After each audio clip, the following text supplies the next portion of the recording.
So today we're gonna look at a Behringer 2000, the EP2000 Euro Power. This is another one we get, but we do a previous video of a 4000, the EP4000, but it was a short video. This is actually the second video I'm doing on YouTube, so I didn't really care too long, and so but I already slugged the screws them. So just lift up the cover. So we're gonna take a look at what the inside look like. So I slugged the screw already, but this is the first time I'm gonna raise up the cover. Never went inside. So yeah, a little cobweb dust in the corner, but inside look fairly clean and nice. So I use them, but person didn't really use it much. So when buying these amp, you see on the screw there, you have a red piece, and actually all the screws them. So this indicate nobody didn't repair it, because in order to slot the screw, this piece is gonna burst, and you're gonna notice that somebody went in the amp already. So just by looking at these screw that screw the boards onto the chassis, and even down to the power side, you see all of them have this red piece on them. So that will give you a fair idea if anybody repair or went into the amp to trouble anything. So by seeing those pieces, you know that nobody never repaired the amp. So this is basically one side channel. You get all the transistors, the capacitor, and the capacitor is a 100 volt and 300 UF. So, and there's 4 over on this side and 4 over on this side. The front of the amp, as you can see, it is a reasonably clean, have no scratch and damage. And we got the back.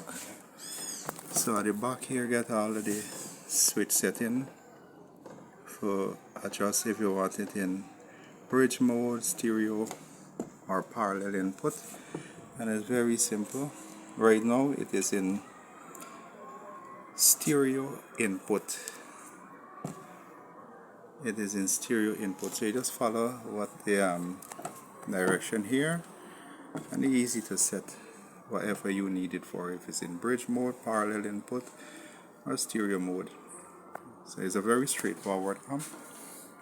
Now I see some video on YouTube that some people turn around this fan because of the airflow.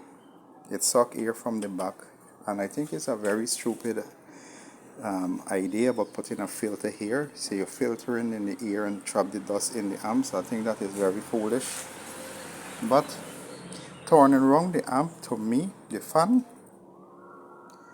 wouldn't be a good idea to me, because remember, the transformer gonna make a heat into this amp. This fan only cooling down this heat sink, right? So the air gonna be sucking in fresh air from here and carry through.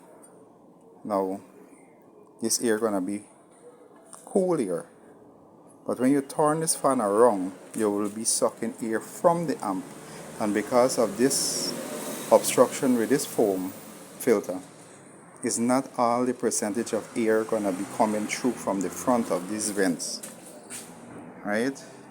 It's gonna be sucking air from in the amp as well.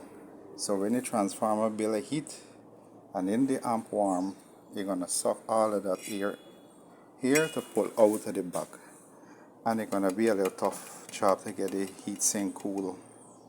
So by this way, I think by sucking in cool air, you're gonna cool down the amp more fast, rather than reversing the fan and sucking the air from the interior of the amp through the heat sink and carry it out. So I don't think it is wise to turn around the fan. What is more better to do is to maybe get a foam filter, if you don't want to take this one out, and kind of use a double-edged piece or some of the sort to put it around the fan. So you filter the air before we go in. But turning around it, I don't think that's a wise idea. At least I wouldn't do it, because if the fan keeps sucking the transformer heat and everything through this filter, it's not gonna cool down this heatsink as fast as if it's sucking in normal cool air. So that's a no-no for me. But I think the amp is very good. It is very powerful. I'm gonna just plug in the power and just put it on.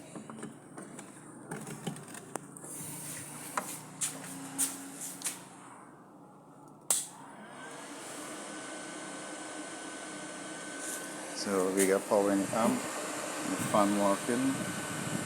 It's a little noisy, but I mean it's amplifier. You play music, you think you're gonna drown out that noise. So I don't think that wanna be an issue. But it's a very nice amp. But if you're thinking about getting one of this, I think it would get the job done. So just a short video. As you can see back in the amp, that's one channel. Next channel, the transformer and the power. That's where the transformer go and make the AC to DC current. So thank you for watching.